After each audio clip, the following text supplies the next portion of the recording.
Hi, I'm Bryce Parent from CPAP Direct. In this video, I'm going to show you the new F20 full face mask by ResMed.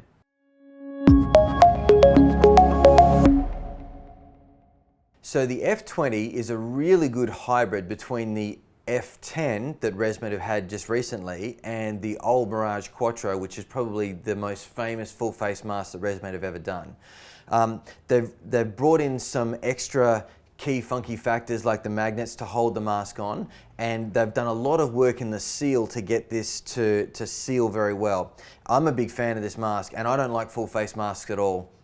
In my opinion, they're a last resort, but this is one of the only full face masks that I can actually sleep with all night. So I'm going to show you how this works and I'm going to open the box. Now firstly, when you get the F20, if it doesn't come in a box like this, then you haven't got the real product. ResMed have spent a lot of time and money boxing it up to make it feel nice, just like the Apple products. As we open this up and slide this out, you'll see it's very well packaged.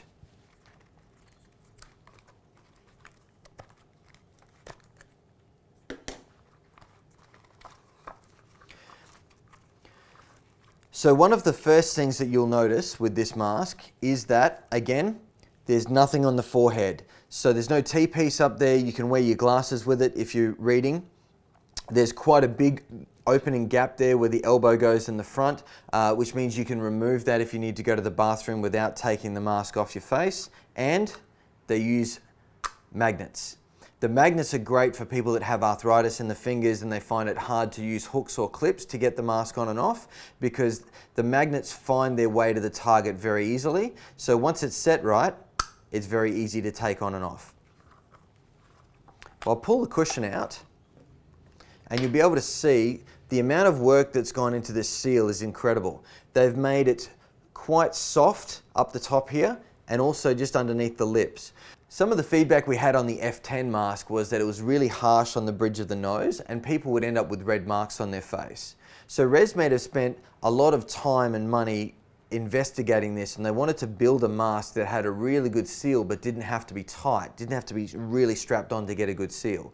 And they've done a great job with the soft sections at the top and the bottom of the mask there. So they sit on the mask, sit on the face, very snug. There's plenty of fluency there and buoyancy, so the mask can be quite mobile and still maintain a really, really good seal. I personally noticed when I used the mask that it felt quite harsh around the sides because they're much firmer than the bridge of the nose and underneath. But then again, the mask probably needed time to wear into my face as well. So, so that's a great design, easy to wash, clips in. I'll put the mask on so you can see how it sits on my face.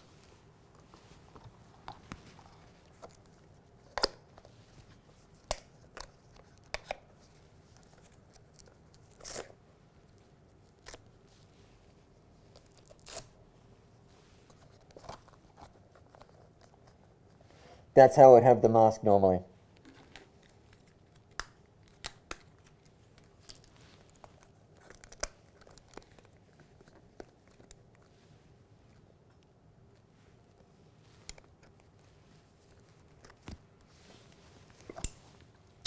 So, any criticisms that I have on this mask would firstly be that the headgear is very, very small. Now this is a new release for ResMed, so they may release the mask with a bigger headgear. Some of the people we've tried to fit this mask on haven't been able to put it on properly because the headgear's been so small. And the other thing is that you need to undo the Velcros to pull the headgear off to wash the mask. This means that obviously it needs to be refitted after you've washed the headgear. The elbow is quite big and bulky. Probably didn't need to be that big, but still a nice design for somebody that has removed the elbow to go to the bathroom, because there's plenty of breathing space through that hole there. But overall, as far as a mask functionality wise, it's a beautiful mask. Very comfortable and very modern and very light. So we're a big fan of this mask and I think it's going to do great things in the market.